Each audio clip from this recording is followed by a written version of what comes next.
Swimming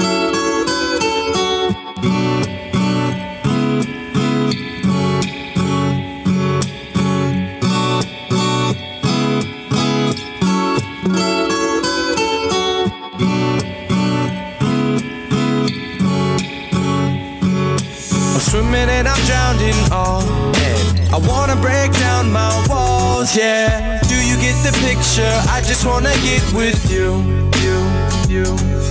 You know that I'll risk it all, 'cause everything I do is a real long fall, yeah. I don't want a black sheep, I don't want a black sheep, you. I said I don't want a black sheep, I don't want a black sheep, you, oh.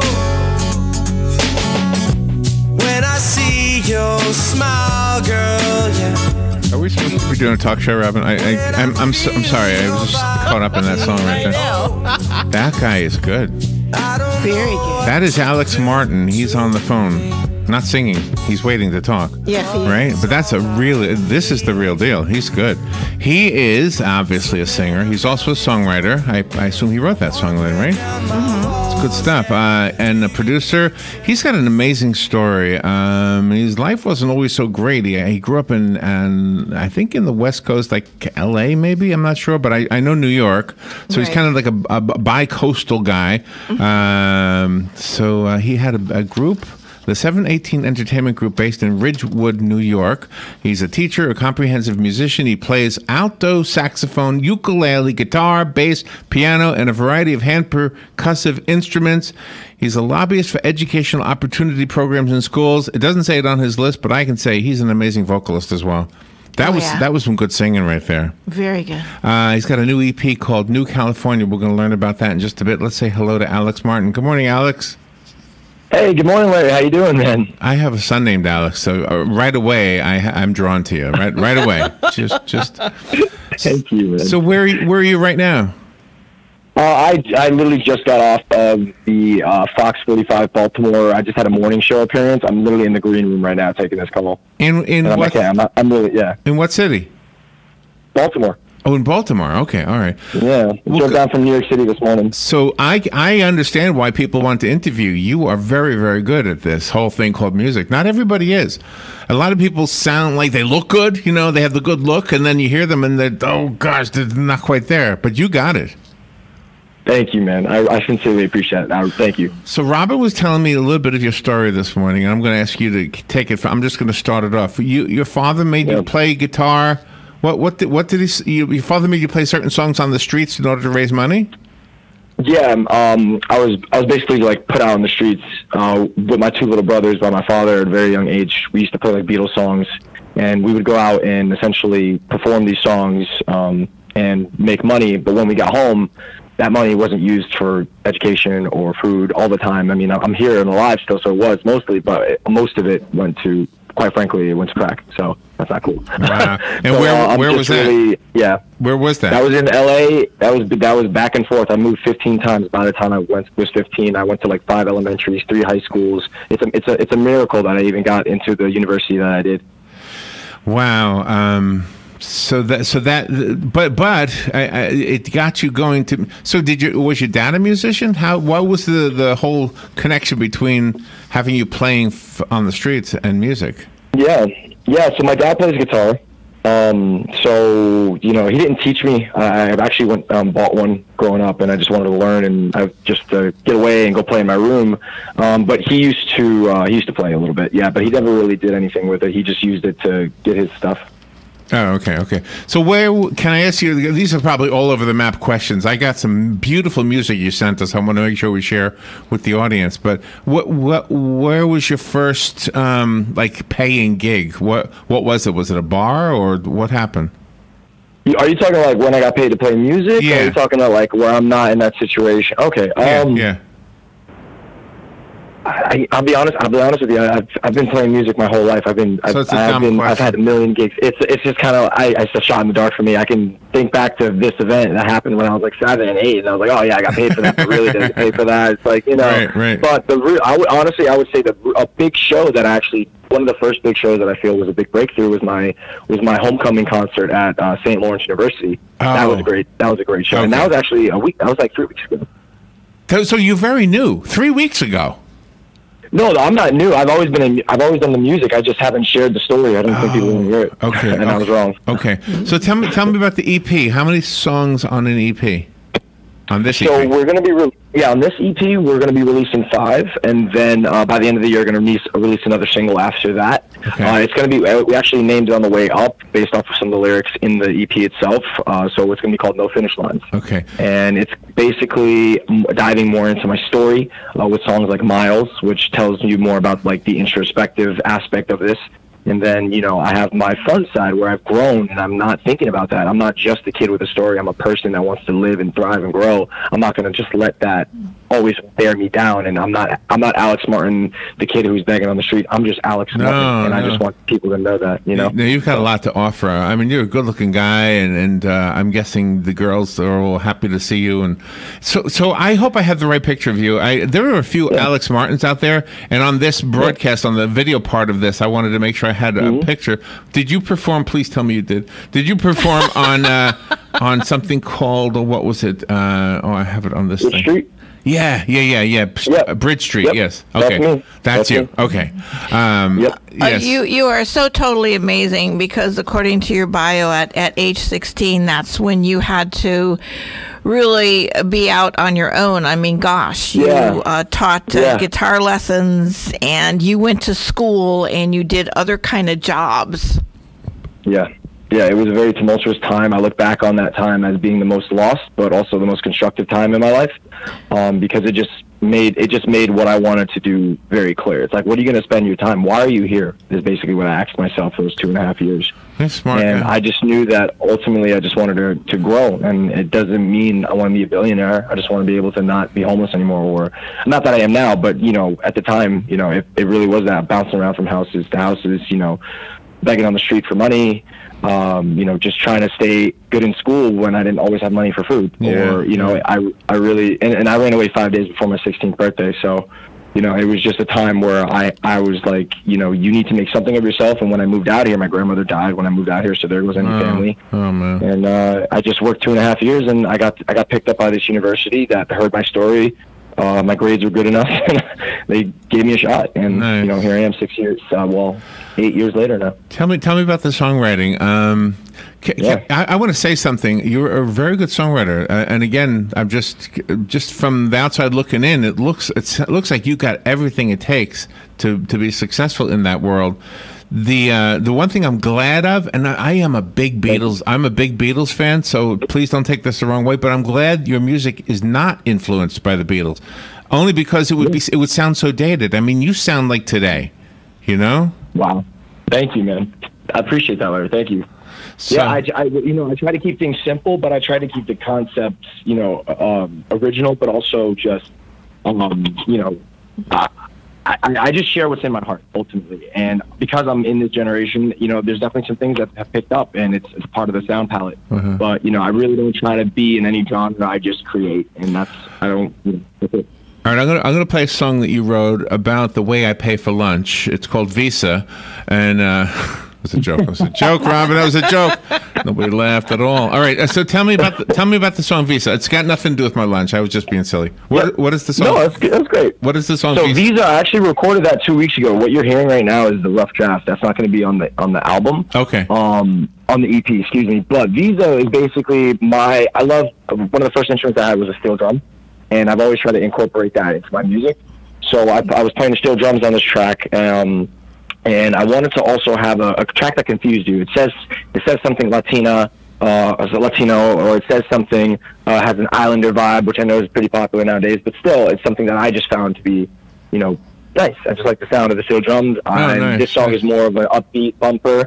I would actually call this one would be more related to Black Sheep, but I would say this is like Black Sheep 2.0. Okay, let's listen to this one a little bit. Your pot will still be up, so you can talk over it if you want a little bit, but let's listen to it before we say anything. Here it is. Sure.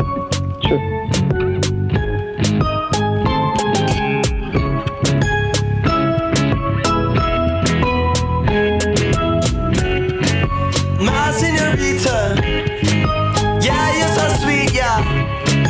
Buy you a visa, sweet different seasons. She is a teaser. I know what I need, yeah. You give me the reason. She knows that I need her. She knows that I need her.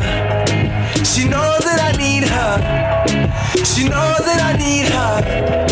She knows that I need her.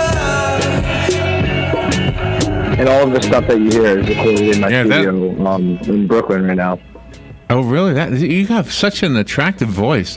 You probably don't realize it, but you do. Right? Am I right? I think so. Yeah. Oh, yeah. You got such a great Thank you, man. Thank you, man. I appreciate that. I hear it all my whole life, so I'm probably not used to it. So how did you learn how to play the steel drum? Was that hard to learn?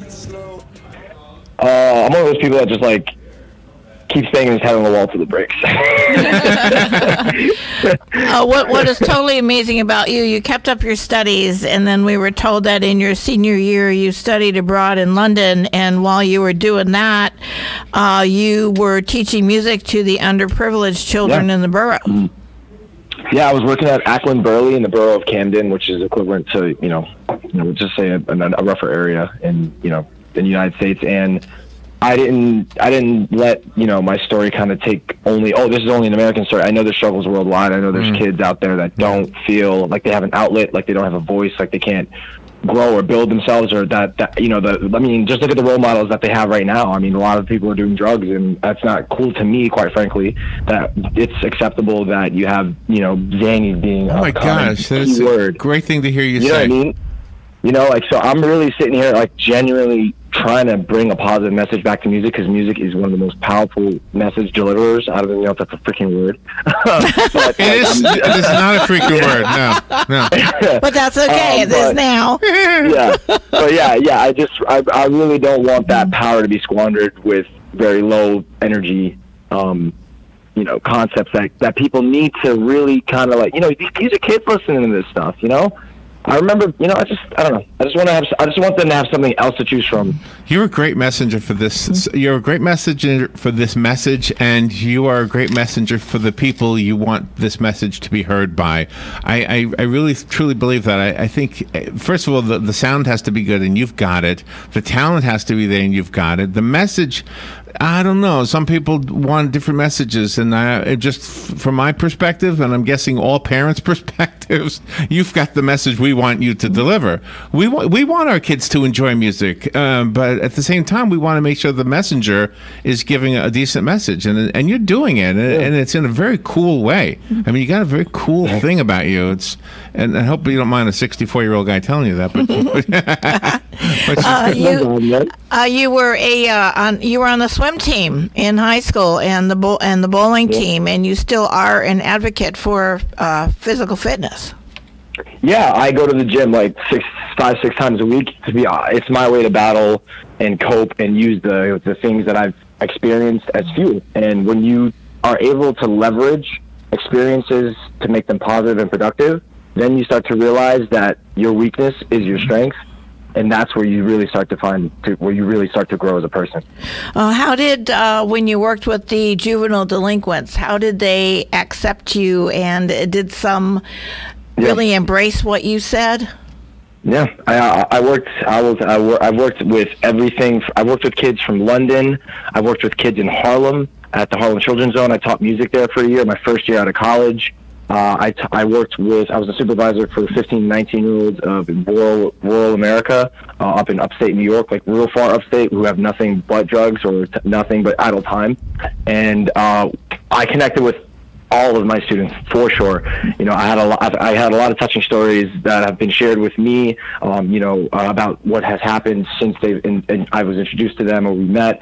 I really am just trying to give kids a direction, a point of focus, but not saying, hey, this is what you have to do. I just say, this is what you can do to leverage what you have, so you can do what you want. And you stress teamwork. That's very important. Also, teamwork is very key. Very key. Yes. For example, just to go back to that story, I had a kid that shared a very similar story about something I experienced, and he was able to actually. He basically became like this big piano, like this guy plays piano amazingly now, and it's I just like to stay in touch with him and just make sure that things are still growing and fine, and he's good. But at the end of the day, I'm still trying to grow myself, because you can't help anyone up off the floor if you're on the floor too. I love that. We are talking to Alex Martin, and he's up in Baltimore. Just got off of a TV show up there on one of the Fox affiliates, and he's got a new EP called New California. You sent me 3 songs, but on your website, for everybody who wants to see Alex's website, it's IamAlexMartin.com, spelled exactly the way it sounds, IamAlexMartin.com. The one song you did not send me was New California, but there's a button on here I can push. Will that play the song? Can I do this? Yeah. All right, let's see. You can do that. All right, let's see what this sounds like. It's a Dream. What is that? First song off the EP. That's called It's a Dream. I wrote that. Oh, okay. In between. Yeah. It's a Dream. Okay. You can talk. Oh, cool. Yeah, I'll tell you a little bit about this track. So, actually, I'm going to let this next verse speak for itself, and then I'll talk after it. Okay.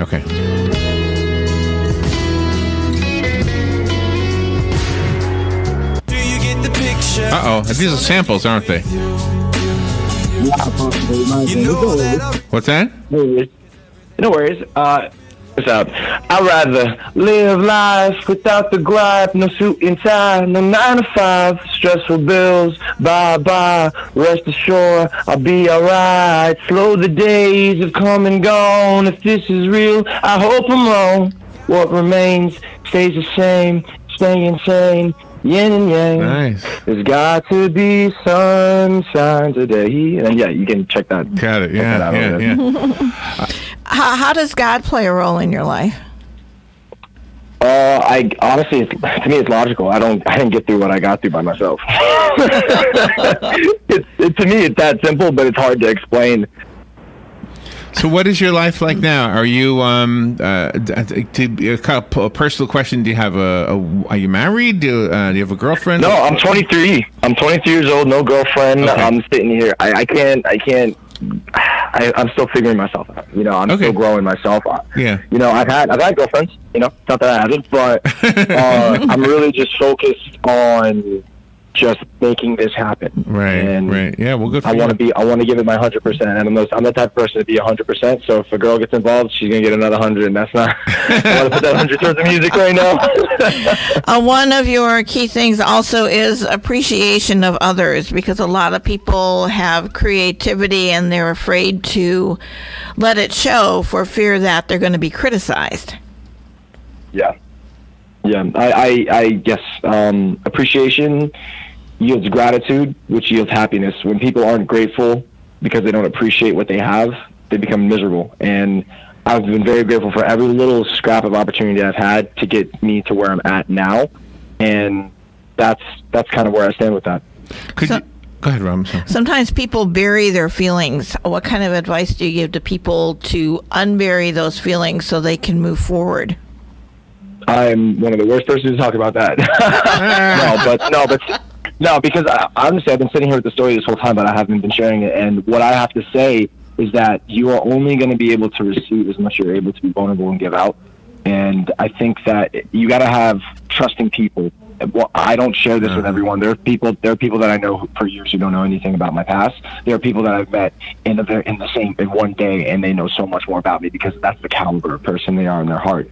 So I think when it comes to sharing, you want to be not be careful, but you just want to make sure that you have a good, solid relationship, that person isn't going to use any story to try to spin a different story about you. Well, very smart. Yeah, very smart. I'm going to ask you a favor, because I'm sure you have some young fans who are cringing at the questions we're asking. Just tell them to just be easy on us because we're old, okay? Every time we do an interview with a young musician, we always get picked on by all of your fans. All right, I do have another song here. Can I ask you to tell me about Miles? Ooh, yes, absolutely. So when I write music, it comes from my heart. Sometimes I will just sit down and start playing chords, and I'll just sing the whole song right then and there, and that's one of them. Wow. Really? I didn't touch anything after. Like, I literally wrote the song, sat down, I was feeling a certain way, I was thinking a certain story. I threw it out there, and it is basically the introspection that I have with everything that has happened. Wow, that's amazing. Yeah. All right, let's listen a little bit. This is called Miles. Alex Martin. Yeah, this is going to be the first track on the new project, too.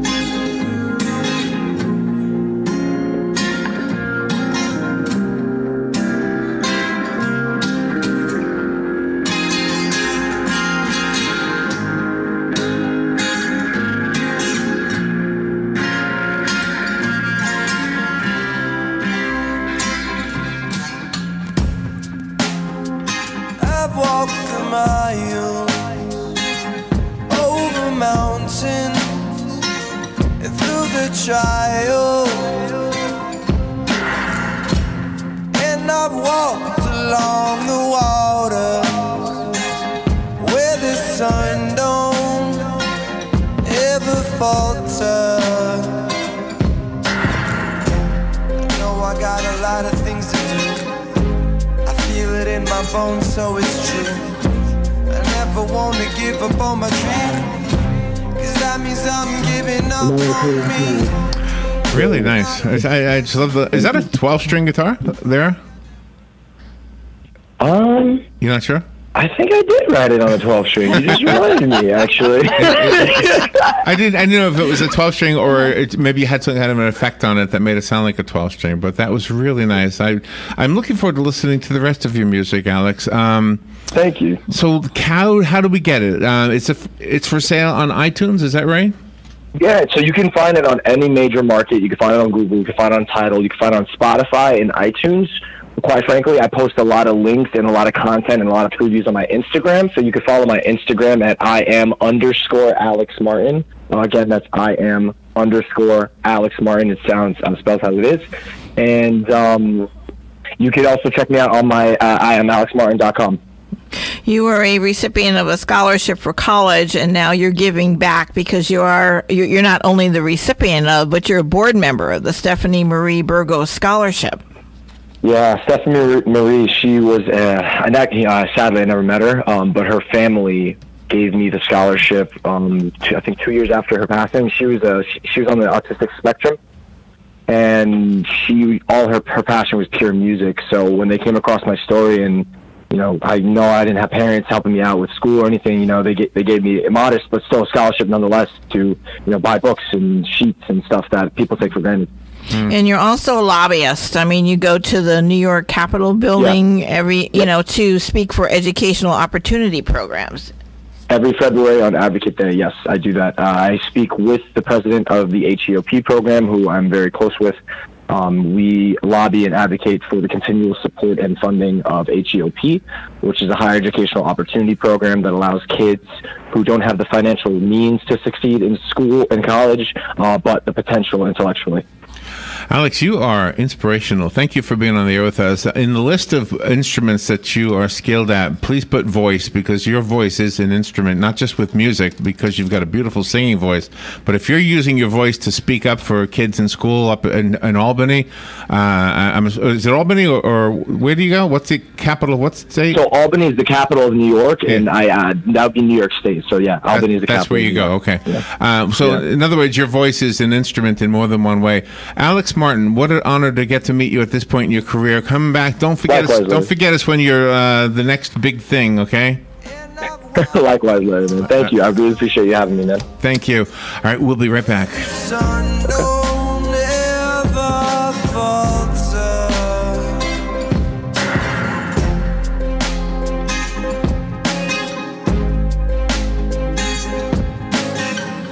Sunshine mixing with clouds on this Wednesday. There can be a shower in spots along the coast this morning. Watch out for a thunderstorm in the afternoon across the interior. High 90 at the coast, 95 inland. Wednesday night, a shower or thunderstorm in the evening in the interior. Otherwise, fair skies overnight. It'll be overnight lows of 72 inland to 76 at the coast. Partly sunny, hot and humid for Thursday with a chance of a shower and thunderstorm. Best chance in the afternoon across the interior. High 90 to 90. Fox News Radio, I'm Chris Foster. President Trump's back at the United Nations for more meetings today. He got laughs at the UN General Assembly yesterday, bragging about his accomplishments. Didn't expect that reaction, but that's okay. UN Ambassador